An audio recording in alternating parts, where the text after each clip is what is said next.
Capítulo 5. La máquina de vapor y la revolución industrial. Obreros esclavizados y poco beneficiarios de la plusvalía.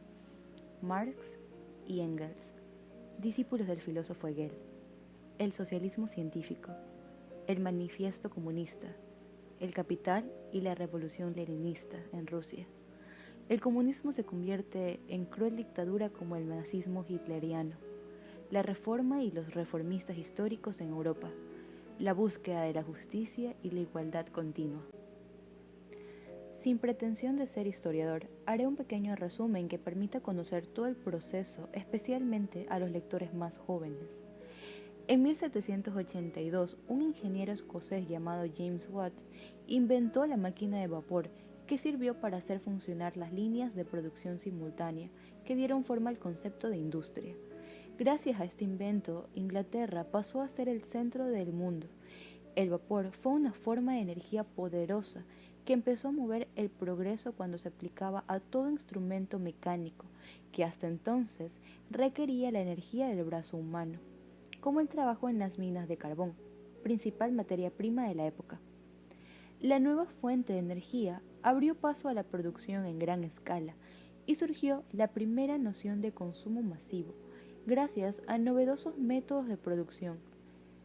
Nació la locomotora de vapor, el barco de vapor, la bomba de vapor y otros instrumentos mecánicos.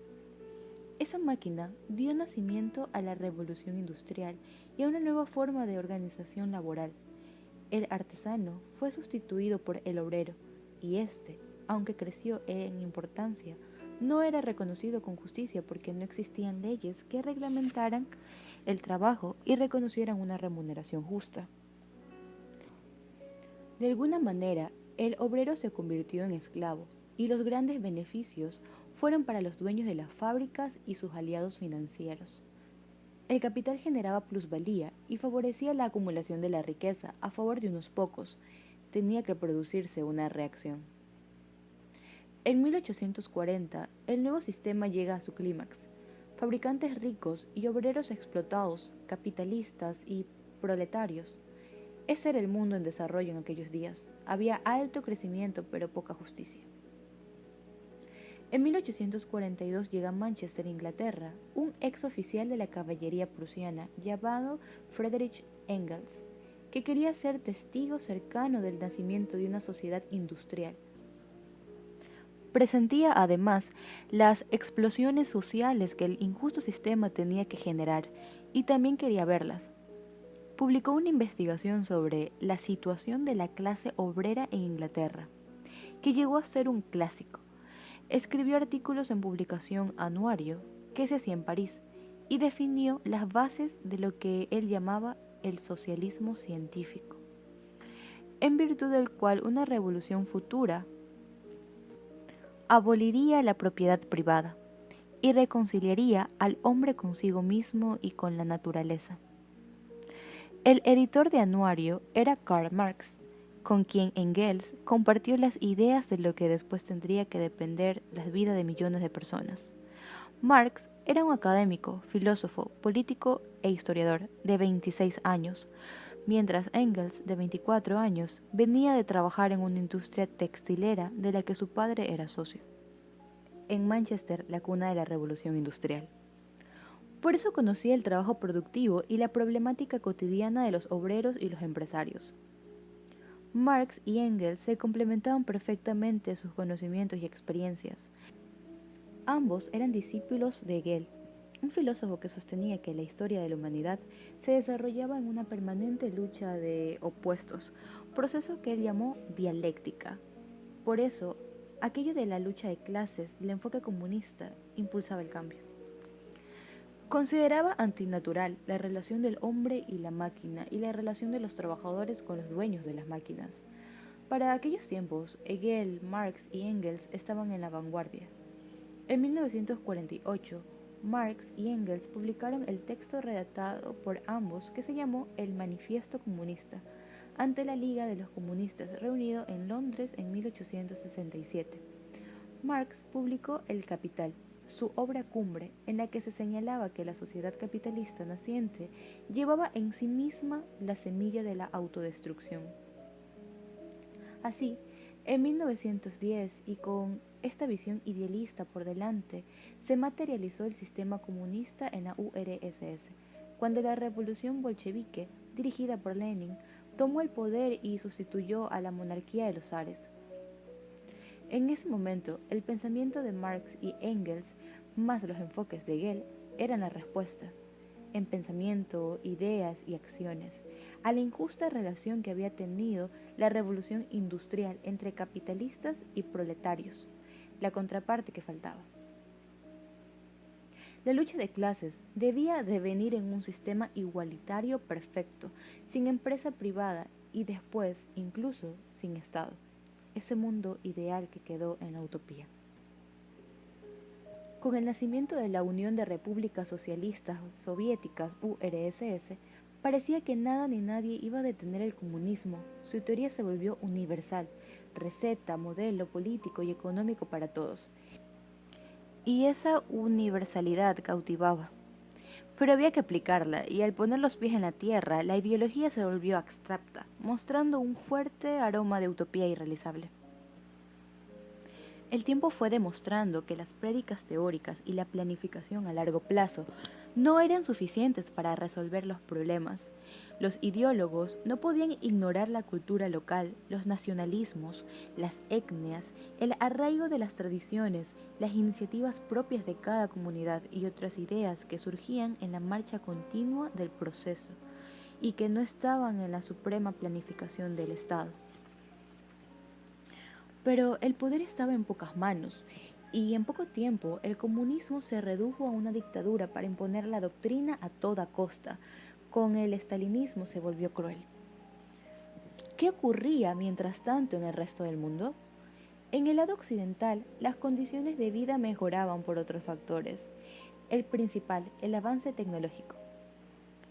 El invento de nuevas máquinas facilitó y alivió el trabajo del hombre, y dio lugar al nacimiento de una clase media fuerte que dio sustento a la democracia, tanto en Europa Occidental como en Estados Unidos, que llevaban el liderazgo del primer mundo.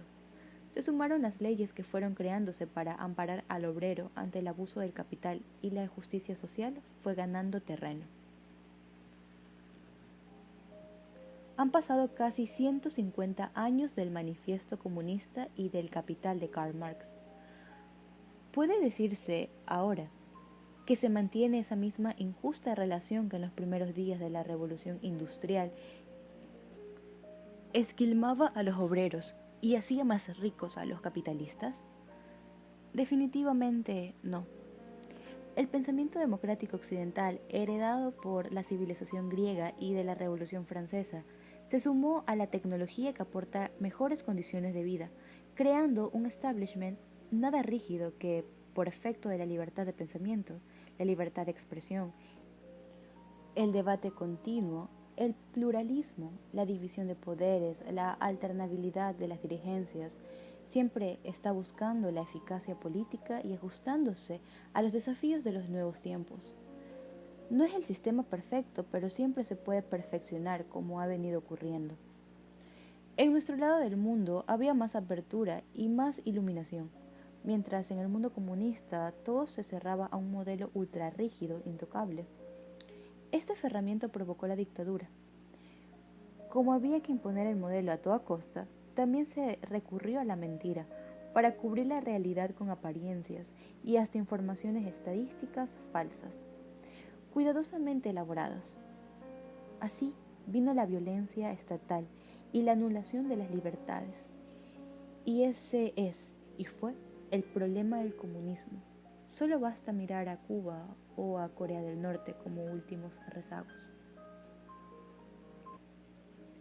Dice Franz Kafka, todas las revoluciones se evaporan y solo dejan tras de sí el lodazal de una nueva burocracia. Isaiah Berlin, politólogo e historiador de las ideas, considerado uno de los más importantes pensadores liberales del siglo XX, sostiene que las ideologías rígidas conducen a matanzas y señala que, por eso, en el siglo XX se ha matado más que en los siglos anteriores. Si se piensa en la combinación de Mao, Stalin y Hitler, entre los tres probablemente eliminaron a unos 100 millones de personas. Estamos hablando de revoluciones con ideologías rígidas que, si se combinan con el sufrimiento, la indignación y la rabia, producen los desastres más terribles. Y el cambio para el comunismo vino, o como dice Berlín, la ideología se derritió. Ya en 1968, Roger Garaudi, doctor en letras filosofía, parlamentario durante 14 años, político francés y respetado dirigente comunista, protestó con voz alta contra el sistema devenido en dictadura en los países tras la cortina de hierro. Desilusionado, se separó del comunismo cuando los soviéticos invadieron Checoslovaquia y apoyó la revolución estudiantil de mayo de ese año, que preconizaba las nuevas ideas de un socialismo renovado. Garaudi nació en Francia y vivió casi 100 años, de 1913 a finales del 2012. Escribió más de 34 libros sobre filosofía y política. Garaudi nació en Francia y vivió casi 100 años, de 1913 a finales del 2012. Escribió más de 34 libros sobre filosofía y política, particularmente en su primera etapa cuando se convirtió en ferviente marxista. Libros como Revolución en la historia del pensamiento socialista, Teoría materialista del conocimiento y Humanismo marxista siguen siendo fuentes de análisis y de discusión entre los socialistas, pese a su drástico cambio político cuando, a partir de 1968, se convirtió en un crítico acervo del comunismo. Estuvo en la dirigencia del Partido Comunista Francés hasta 1970, haciendo valer sus críticas, pero finalmente fue expulsado por traicionar al marxismo con posiciones heterodoxas. Se volvió partidario del diálogo marxista cristiano y escribió una vibrante carta al Papa Pablo VI. No es posible callarse, dijo. Producida la deserción, Garaudi escribió el libro Palabra de hombre, que se vendió profusamente, sobre todo en Europa, con su nueva visión de un socialismo humanizado. En una entrevista concedida en España en 1977, dijo tremendas verdades. Lo esencial de Marx es su antidogmatismo, tanto en política como en filosofía, pero Stalin convirtió el pensamiento de Marx en la filosofía única de la historia, en un dogmatismo, y todo dogmatismo engendra fatalmente la tiranía. Obviamente, su visión sí estaba por sobre todo dogmatismo, y por eso decía: el marxismo es una metodología de la acción histórica que proporciona el camino, un camino para descubrir caminos históricos equivocados y la manera de superarlos. Se equivocan quienes quieren aplicar sin más, sin ton ni son, los principios del materialismo dialéctico al materialismo histórico. Yo no minimizo Marx, pero Marx no es ningún dios. Esto del marxismo como metodología y no como ideología irrefutable, lo repitió Salvador Allende desde el ejercicio del gobierno, cuando reclamaba a la izquierda chilena por sus presiones dogmáticas precipitadas. Si bien Garaudi era un teórico, tenía muy claro que un pensamiento alineado pone límites peligrosos a la evolución política. Ni antes ni ahora ha sido la Unión Soviética un país verdaderamente socialista. No basta suprimir la propiedad privada de los medios de producción para que desaparezca la alineación de los hombres. En esta entrevista, resaltaba las condiciones del pensamiento individual como factor que siempre pesa frente a cualquier sistema, y es que la libertad interior no se doblega ante las censuras. Un hombre nunca es marioneta de las estructuras. Al descubrir los aspectos creadores del hombre como ente individual, Stalin se quiso convertir en el sumo sacerdote de las leyes eternas de la historia, y en suprema invocación se posesionó a la vanguardia de todo.